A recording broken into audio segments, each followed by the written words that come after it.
একটা মেয়ে ধর্ষিতা হয়েছে, এজন্য ইসলাম দিয়ে যদি আইন কায়েম করা হয় 24 ঘন্টার আলটিমেটামে সব বিচার হয়ে যাবে, যেরকম ঠিক কিনা? আর কোন ধর্ষক বাংলার জমিনে জন্মাতো না, চিল্লায় বলো ঠিক কিনা? ইসলাম বলে চোরের হাত কেটে দাও, জেনা ব্যভিচার করলে ডেথ পেনাল্টি। সৌদি আরবে হেড অফ করে, গলা কেটে ফেলে। বাংলাদেশেও যদি এটা করা যেত, খবর হয়ে যেত। আর কোন ধর্ষক বাংলার জমিনে জন্মাতো না, চিল্লায় বলো ঠিক কিনা? চুরি করলে হাত কাটো, কথাটা কার? السارق والسارقة فاقطعوا أيديهما جزاء بما كسبا نكالا من الله والله عزيز حكيم. If anyone steal something very precious from the society, the government should cut down his right hand. দামি কিছু চুরি করলে, এটা সাক্ষীর দ্বারা সাব্যস্ত হলে গভর্নমেন্টের উচিত তার ডান হাতটা এক কোপ মেরে কেটে দেয়া। কার কথা? বানু মাখজুমিয়া গোত্রের এক মেয়ে মদিনাতে চুরিতে ধরা পড়ল। অনেক বড় ফ্যামিলির, ডিগনিফাইড শিল্পপতির মেয়ে। সাহাবারা বলল, এই মেয়ের হাত যদি বিশ্বনবী মদিনায় কেটে দেয়, মদিনাতে তো মারামারি লেগে যাবে। কে বলবে বিশ্বনবীর কাছে যে সুপারিশ করার ক্ষমতা কারো নাই? বিশ্বনবীর পালক পুত্র ওসামা বিন যায়েদ, যায়েদ ইবনে হারেসা, তার ছেলে ওসামা পালক পুত্রের ছেলে, তাকে বিশ্বনবী বড্ড ভালোবাসতো। তার উপাধি হলো হুব্বু রাসূলিল্লাহ, বিশ্বনবীর ভালোবাসা। সবাই বলল, ওসামা, আমরা যে বলতে পারবো না, তুই যে নবীরে সুপারিশ কর। ও নবী, যদিও চুরি করেছে মেয়েটা, সাব্যস্ত হয়েছে, কিন্তু আপনি মাফ করে দেন, হাত কেটে দিয়েন না। ওসামা যে বলে, নবী হাত কেটে দিয়েন না। বিশ্বনবীর চেহারাটা আগুনের গোলার মতো লাল হয়ে গেল।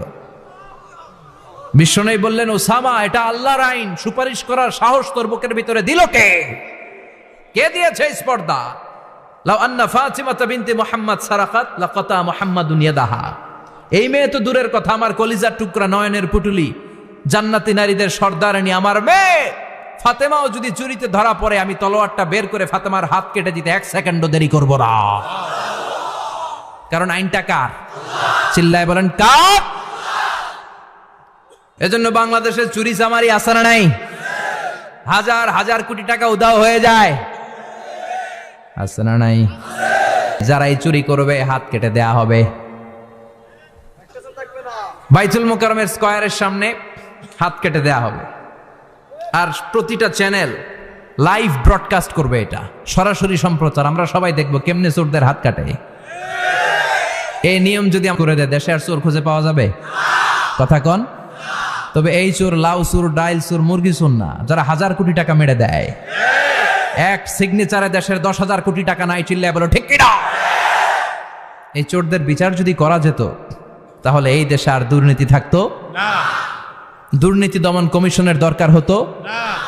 মন্ত্রীদের রাতের ঘুম হারাম হতো না। এটা মদিনার সমাজ হয়ে যেত, শান্তির বাংলাদেশ হয়ে যেত, ঠিক কিনা?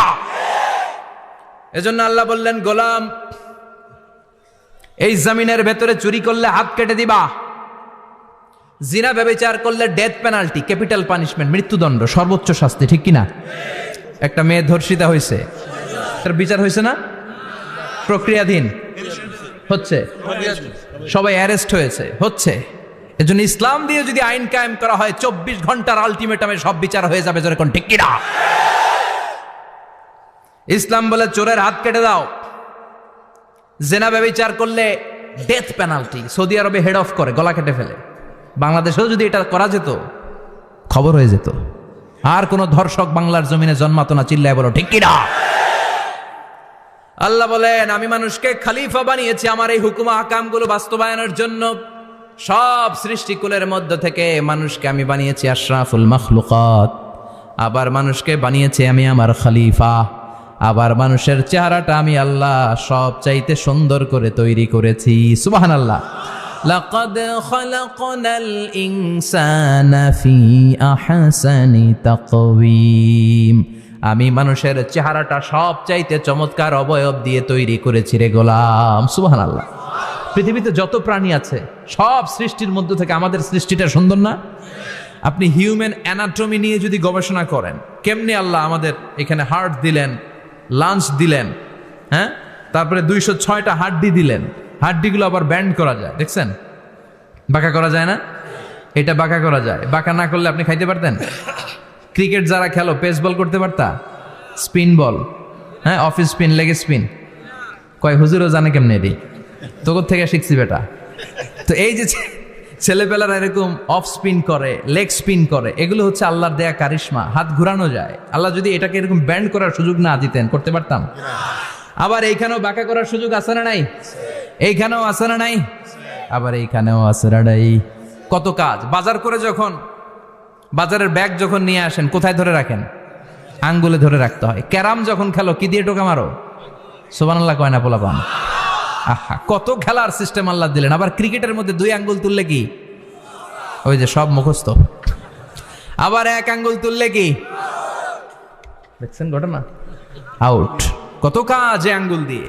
এই আঙ্গুলগুলোর বাঁকা করার, বেন্ড করার ক্ষমতা আমাদেরকে দিয়েছে কে? আল্লাহ। এজন্য আল্লাহ বললেন, লাকাদ খালাকনাল ইনসানা ফি আহসানি তাকওয়িম। আমি মানুষের চেহারাটা সব চাইতে সুন্দর করে তৈরি করেছি। মানুষ সুন্দর, আমাদের চোখ সুন্দর না মিয়া?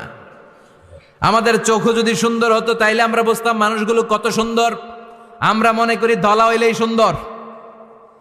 কয় ধলা ধলা, এটা সুন্দর। ডাকাইত, এগুলো ডাকাত। একটা মানুষের চেহারা স্কিন যদি কালো হয়, এর মধ্যে একটা সৌন্দর্য আছে না নাই? একটা মেয়ের স্কিন যদি কালো হয়, তারপরও চেহারায় সৌন্দর্য আছে না নাই? কয় না হুজুর, আমার বউ সুন্দর না, কালা কালা। আছে না নাই? তুই ডাকাইত। তুই কি? একজন মানুষের চেহারা যেরকমই হয় আপনি খেয়াল করে দেখবেন, তারপরও তার অবয়বের মধ্যে একটা এক্সট্রা অর্ডিনারিটি আছে। কারোর সাথে কারোটা মিলে না। সুবহানাল্লাহ পড়েন। এজন্য প্রতিদিন স্ত্রীরে বলবেন, স্ত্রী তুমি সুন্দরী, তুমি অনন্যা, তোমার চাইতে সুন্দরী গোটা বিশ্বে কেউ নাই। কইবেন না? মুরব্বীরা কয় না, কইতাম না, আগে কইয়া ফেলাইছি। এগুলো বলবেন। এগুলো বললে স্বামী স্ত্রীর মধ্যে ভালোবাসা বাড়াই দিবে কে? আল্লাহ। আমি প্রায় এগুলো বলি, উৎসাহিত করি যে স্বামী স্ত্রীর মধ্যে যে ভালোবাসাটা, এটা পবিত্র, এটা জান্নাতি। এই ভালোবাসা জান্নাতে শুরু হয়েছিল সাইয়েদনা আদম আর হাওয়ার মধ্য দিয়ে। চিল্লা এখন ঠিক কিনা? স্বামী স্ত্রী দুইজনে একের হাতের সাথে আরেকজনের হাত মিলালে হাতের সগীরা গুনাহ মাফ করে কে? আল্লাহ। স্ত্রীর চেহারার দিকে নজর করে তাকালে চোখের গুনাহ মাফ করে দেয় কে? আল্লাহ। স্ত্রীর জন্য প্রতি মাসে যে খরচ দেন, এই টাকাগুলো সদকা দেওয়ার সওয়াব আছে না নাই? স্ত্রীকে যে দামি দামি ভ্যানিটি ব্যাগ কিনে দেন, এটা তো সওয়াব আছে না নাই? কক্সবাজারে ঘুরতে নিয়ে গেলে সওয়াব আছে না নাই? ফুল কিনে দিলে সওয়াব আছে না নাই? ভালোবাসার গান শোনাইলে সওয়াব আছে না নাই? তোমারে লেগেছে কত যে ভালো, চাঁদ বুঝি তা জানে, রাতেরও আধারে দোসর হয়ে তাই সে আমারে টানে, চাঁদ বুঝি তা জানে। ঠিক কিনা? আজকে পারবেন না শোনাইতে রাত্রেবেলা?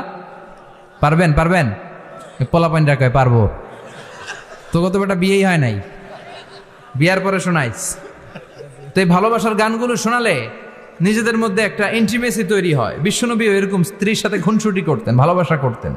এটা হালাল, কিন্তু এটা জায়গা মতো না করে ভাবির লগে করলে মায়ের আছে না নাই? ভালোবাসার গান জায়গা মতো শোনাতে হবে। স্ত্রীকে ভালোবাসার গান না শুনিয়ে যদি চাচাতো বোনরে শোনাও, শালিরে শোনাও, পাড়ার মেয়েদের সাথে যদি টাঙ্কি মারো, ফিল্ডিং মারো, মায়ের আছে না নাই? তার মানে জায়গা মতো করলে সব সওয়াব। সুবহানাল্লাহ পড়েন। আর বিয়েটারে সহজ করে দিবেন। আমি তো সব জায়গায় বলি বিয়েটাকে সহজ করে দেন। আমরা বিয়েটারে কঠিন করে ফেলছি। একটা ছেলে এই দেশে 16 থেকে 18 বছর বয়সে ম্যাচিউরড হয়, কিন্তু ওরে বিয়ের পিড়িতে বসায় 32 বছর বয়স। তো বাকি 32 বছর কি আঙ্গুল চুষবে? কথা কন, কি করবে? ও যে পাপ কাজ করে, ও যে পর্নোগ্রাফি দেখে, ও যে মাস্টারবেশন করে, এগুলোর পার্সেন্টেজ গুণা মা বাবার আমল নামায় আছে না নাই? মা বাবার এত সহজে পার পেয়ে যাবেন না। ছেলে মেয়েগুলারে সময় হলে বিয়ে দিয়ে দেন। বিয়ের চেয়ে ভালো কাজ পৃথিবীতে আছে? যেই সমাজে বিয়ের খরচ বেড়ে যায়, ওই সমাজে জেনার খরচ কমে যায়। বিয়ে করতে লাগে 10 লাখ, জেনা করতে লাগে 500 টাকা। কথা কন। এজন্য জেনাকে সহজ করবেন না, বিয়েকে সহজ করবেন? বিয়ের কথা কইলেই পোলারা কয় তুই নিজের পায়ে দাঁড়া। তো এতদিন ও কার পায়ে দাঁড়াইছে? সহজ করবেন তো? আল্লাহ তুমি বুঝার তৌফিক দাও। আমিন।